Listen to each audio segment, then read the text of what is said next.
We are at the heart of Rothschild Avenue, also known as the Tech Mile of Israel. About 100 years ago, we would have been standing on a sand dune because there was nothing here. You could have seen Jaffa's gates from here. 2 buildings to the right is Israel's Independence Hall, where about 70 years ago, the founder of the country, David Ben-Gurion, decided to declare the state of Israel. So I think this is a very interesting place, and maybe not by chance, the heart of the tech scene in Israel is exactly where the country was established. Within 100 years, we've been able to get to a point that in the skyscrapers, we have the world's top R&D companies, Facebook and Google and Autodesk and other companies in buildings at the heart of Tel Aviv. A lot of the Israeli talent finds its way to center around here. This is where the top of the startup industry is. It speaks highly that the energy of the city is here.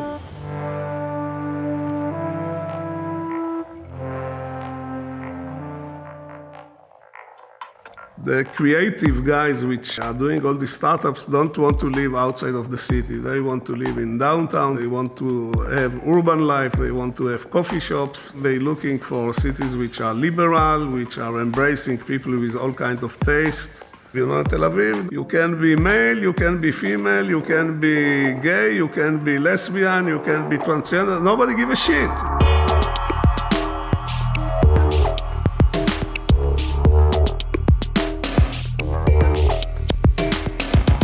Tel Aviv is providing this kind of atmosphere. It's an open city, liberal city, embracing city, celebrate diversity. Add to it, the blue sky, the great restaurants, the beaches, the beautiful people. And this is why we have such a concentration of creative people. You see more and more young people becoming involved in high tech, aspiring to develop their own startups. They are doing really fantastic jobs. All right, so first of all, welcome to Healthy.io. We are based at the heart of Tel Aviv on Rothschild Avenue. And this is where we turn smartphone cameras into clinical-grade medical scanners. Every day, millions of people across the globe get their urine tested. Pregnant women, diabetics, people with high blood pressure. Urine testing is the world's second most frequently conducted diagnostic test. But now there's a new way. We use image recognition and artificial intelligence to transform smartphone cameras into clinical-grade scanners. The way to transform an embedded smartphone camera into a clinical-grade scanner goes obviously through 2 big buzzwords, big data and neural networks. We built a very sophisticated way of generating well-tagged data. We design, we bring in phones, we put them in a system, we then get the data is very well tagged. We allow for the neural network to improve different layers of the algorithm. I think we possess now a set of big data which is unparalleled worldwide. This is us in different generations, and we have a lot of jokes about where smartphones were about 10, 15 years ago. And we're super happy to have that huge, bulky device in our hands so we can call wherever. If you think about the fact that an iPhone is only 10 years old, it baffles you. It's a pretty exciting revolution to be part of. We no longer live in an era where there are subsequent paradigm shifts. I had a family emergency that actually opened the way to translate this notion of an era of permanent revolution into healthcare. My parents traveled to China, and my mother got injured. She lost her consciousness. She ends up in a hospital. They take CT scans, and my father calls in and says, they say she has a couple broken ribs, but I've seen people with broken ribs, and something feels wrong. I think it's a bit more difficult. So I asked my dad, take pictures of the CT scan, send it to me via email, and let's see. And luckily I had on my speed dial one of the best trauma doctors in Israel. Within 3 minutes, literally 3 minutes, he writes back and says, hey, clearly she has pneumothorax. You won't want her to fly. Sort of connecting those dots, we haven't changed anything in the medical continuum. We've just shown that a digital layer on an existing process can really make a difference. Because healthcare for me, working for the president on Israel's neuroscience, bioinformatics, was always like this big field where big penicillin moments are going to happen in the 21st century, right? Before and after. Immunotherapy is going to kill cancer. Stem cell research is going to create organs for transplant. Big things. They might happen. But I was really shocked that the dynamics we see in this era of permanent revolution also operate in healthcare. as the healthcare system goes into being heavily weighed up against because of obesity, because of diabetes, because of kidney disease, it is recalibrating its path towards urine. That's a standard urine test that's done today in the lab.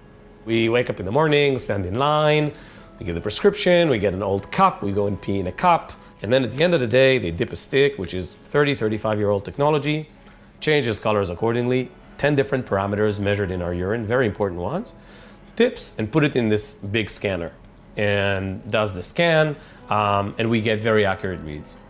150 million people in the US are doing this test every year. Why on earth are we still consuming it in the same inefficient way? Instead of waking up in the morning and going to the lab, the box gets to your home. And in the box, you have the same dipstick.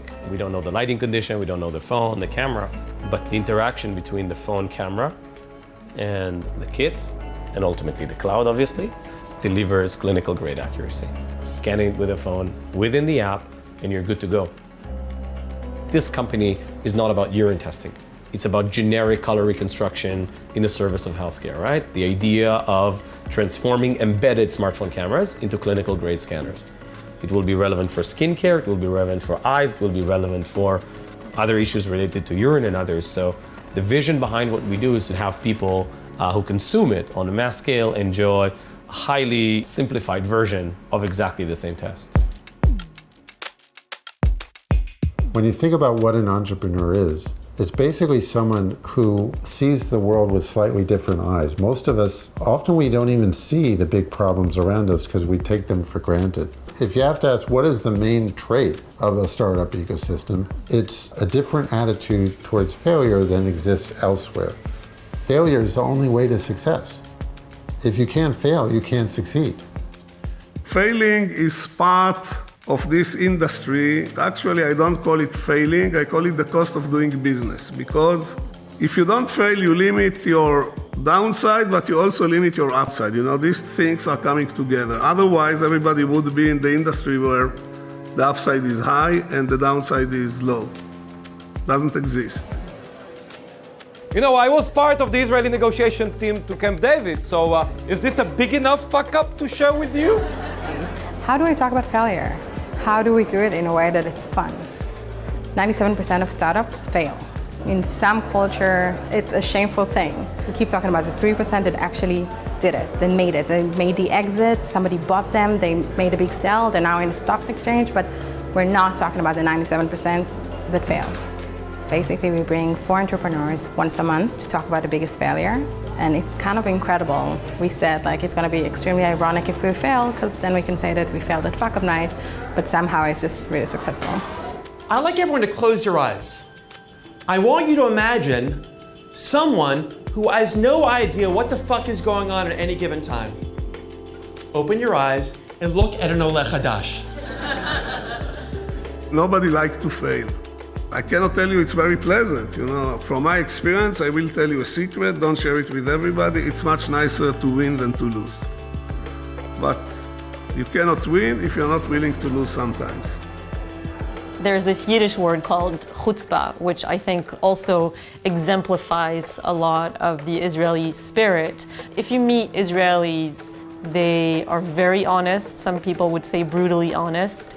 It can come off as a little bit brash, but a lot of Israelis have it. It's this attitude that I can be my own boss and do their own startup. That was the question, like, why didn't he just call it Beersheba that time? Because it's just in such a dark space that I like to believe modern Israeli culture is certainly influenced by Jewish culture. We study the Hebrew Bible here, and we also devote time to Talmud study. Talmud is really composed of 2 documents. One is this code developed in the 3rd century called the Mishnah, and the discussions that built around that text in the 200 years after, what we call the Gemara, and those 2 compose the Talmud. The relevance goes on. We have to constantly reapply and rethink, but there's wisdom there that seems to transcend time. The Talmud itself is a 600-year argument of the rabbis where they argue about what the law should be based on the Bible. And then how you study that argument is through argument. You definitely feel it, that there's some type of, it's between two entities when that happens. And that seems to make more complicated the issue of the Shliach Tzibur being the one God who... is speaking through them. They're still speaking to the community. And When you come from a textual tradition that says, well, read it differently, read it a new way. What else can we learn? We're not going to assume that the guy who's been here for 40 years has all the answers. We're not going to assume that my job is simply to do what I'm told. We're not going to say that as long as we all say the same thing, then we'll be okay. But we're going to bring those values of questioning and complexity and creativity. The process of debating and arguing was partly how do you apply these ideas to the world as it gets more modern. The seeds of it are in the Bible itself. Let's say, just for example, the story of Abraham. God's about to destroy Sodom and Gomorrah. Just wipe them out, kill everybody. And Abram starts arguing with him. What, you're going to destroy these cities. What if there were 50 righteous people? And God says, oh no, I wouldn't do it if there were 50. Well, what if there were 40? And so on. They keep not just arguing with itself, arguing with God, that's pretty radical, but over morality. I mean, God is the source of morality. Here he's arguing with God over morality. So if Abraham can argue with God, so of course we're going to argue with the CEO from Intel or whatever. We won't be afraid of that. He says that thing. Why doesn't she just not even ask him by now? I'm saying, she already knows what that blood is. Why does she bother going to the rabbi every single time? That's a separate question. It might not be every single time. It might be that she wants to be sure. It makes perfect sense to me that there's this marriage between innovation and ideology, because I think people need a vision. I think people want to feel they're having a positive impact on the world.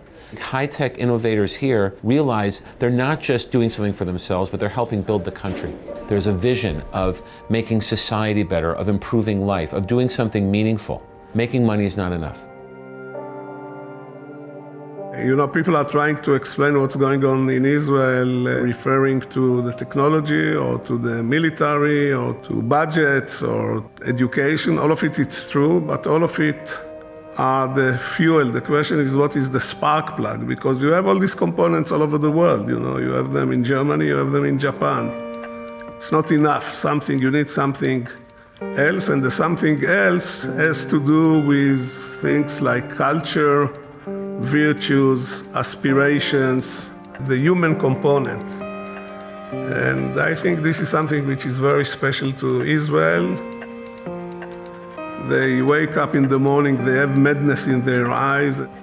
So when you look on the startup nation, or when you look on the explanation, this is part and parcel of our DNA. And our neighbors from behind the green line, the Palestinians, they also going these routes, and I think it's very good, very important for their economic development. The mixture of nationalities in Israel and the diaspora who came back, the talented who came back from the States and all worldwide to Israel to build this ecosystem. We have the same opportunity now on the Palestinian side. We are counting on the diaspora to come back and to start their ideas from here and creating an equal ecosystem. When we started fundraising for Sadara Ventures, nobody here was talking startups or venture capital. Nobody even knew what that is. Today, that has drastically changed, and in terms of building the ecosystem, I think we've made some significant progress. Ramallah has become a de facto capital, right? So you have the incubators and the accelerators and the training programs, right? And so that, I think, also led to a hub for tech startups in Palestine. For our investors to date, 80% of them are Palestinians, both within and outside Palestine. I think there's certainly a desire to show that this can be done in Palestine. Palestine by nature is an agricultural community. We all came from farming families. But what happened with Ramallah is that when the political situation changed, more work opportunities occurred within the city. And the young people came to live in the city. We ended up with an environment which is less conservative, more open to new opportunities, and people who would like to live in a less traditional way than other cities within Palestine. Ramallah is mostly a city for the young people. The gyms, the nightlife, the theater, the art, everything. This generation, they're at a point where they want to see changes. You know, history repeats itself, and I think that there are some things that do need to repeat themselves and some things that we need to avoid. We know that there's not much we can do for the political situation or the economy, but we can do something with our own two hands and create a product. Mashvisor is basically a platform that helps real estate investors in America looking for a property. What Mashvisor does is it aggregates data so that investors can see, okay, where are the best cities for real estate investments, and then where are the best neighborhoods, and then where are the best properties. Would I make more money renting out the property traditionally, like with a one-year lease, or as a vacation rental by listing it on Airbnb? A research process that should take 3 months now takes about 20 minutes, 15 minutes. And we also minimize the time it takes for them to calculate their own returns. People are a little bit surprised to know that we serve the US economy and the US market because we're completely based in Ramallah. As you've heard before, all you need is, good internet and a laptop, and there you go. Ibtikar looks to invest in companies that are innovative. That naturally has led to more web and mobile-based businesses. Also, given, again, the limitations happening in Palestine, tech and internet is a good way to answer that. Ramallah will soon be on the map for, the best international hubs because nobody wants to settle anymore for just a job. People are ready to be part of that community. They want to say, yeah, I contributed to an international hub. Our companies so far are really exciting, I think, and they're all over the place in terms of what they do. Our first investment is Mashvisor, but we also have Red Crow, which is a company that actually is born from the problems in the region and the problems specifically in Palestine. I started working in Ramallah after I got my degree in the US. And in 2011, Hussein and I started this project. In our market, what we look at is how threat level is rising in a specific location hour by hour in a very complex political situation. You used to look for the one contact person that can confirm a specific piece of information to know what's happening in Syria, for example. Today, it's millions of people reporting constantly. What we rely on is the information that people put on their accounts, like Twitter, Facebook. The variation between these people are extremely marginal that you can actually take the exact alert from the people that have entered it on their social media. We created a system that collects this information simultaneously. It goes through them and ranks them. Is it a reliable source or not? And it makes it easier for us to put it on the map and pinpoint exactly where the incident has happened. For example, we have a specific event happening here, so you have the location. Within 2 kilometers, it's a high threat, which means it might be very violent and affect safety and security. The last circle here is only security complications. So you might be facing checkpoints and high security measures within a specific area, and it would be harder for you to move. Our target market consists of non-governmental organizations in both the developmental and humanitarian sector, in addition to diplomatic delegations and journalists. Some people who operate, for example, in the medical sector, time is very critical. Not being stuck on a specific checkpoint is very important. Today they can just open their mobile and see where incidents have been happening during the last 10 minutes. These are the locations of all the clashes that happened since the beginning of September. In the West Bank, there was, for instance, 74, in Gaza 2, in Israeli-controlled areas is 0, and Jerusalem 29 clashes. I'm very proud of what's happening now in Ramallah. And you can see that real community, real ecosystem, a very powerful ecosystem. It started to bring the people back, to start creating their startup and start succeeding from their homeland. Working in Palestine is not easy for anyone really, and definitely not for tech startups or a fund like ours. There's many, many challenges, and the majority of them, I can say, are due to the occupation. And I think we have to be completely honest and forthright about those challenges.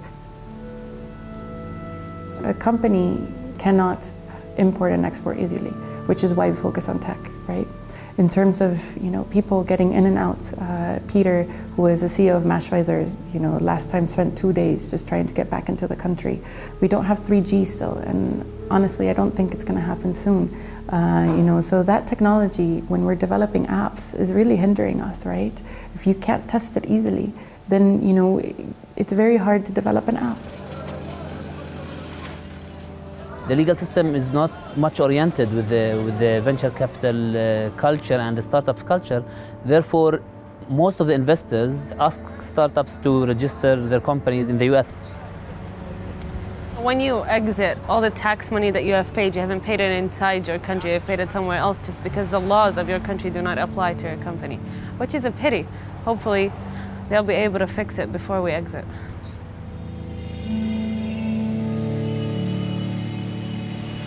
Is there a reason why you've chosen to do it in Ramallah specifically? Because obviously there's limitations to working here. I don't know, home? Home? Home. I wish we had a more interesting answer. Interesting answer, that's Simply it. home, yeah. One of the trends that is already happening for many, many years is a physical-digital interaction. So we think about digital technology, we all know what it is. We think about the physical world, we all know what it is, but what is the convergence between them? Our vision was to create a box that sits somewhere and can launch and land missions by itself, not just in security or mapping or emergency response, but everything combined. It really feels like we're starting to come to a tipping point with Gaza Sky Geeks. We saw that technology would create this window to the world around them and create opportunities for income and for a more sustainable future for themselves.